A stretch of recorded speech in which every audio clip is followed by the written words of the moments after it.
To recall, consecutive tremors occurred on Monday, with the strongest recorded at a magnitude of 7.6 on the Noto Peninsula in the Ishikawa prefecture. The roads near the epicenter in Wajima also suffered damage, causing severe traffic congestion in the area. According to an eyewitness, they were on their way to Kanazawa, a city in Ishikawa, to celebrate the holiday with their family. 7个人的手机，大概有5个人的手机都响起来了，大家就不约而同的说是地震。 我就把车停下来了，然后我就看见那个电线杆子都在摇，然后我们把握了一下情况以后，我们就准备离开沙滩远一点，因为当时我们收到的情报是可能有海啸，而且海啸最大可能会达到5米，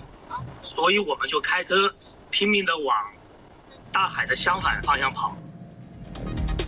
Following the tremors, a tsunami warning was issued by the Japan Meteorological Agency for the Noto region, urging people to evacuate immediately.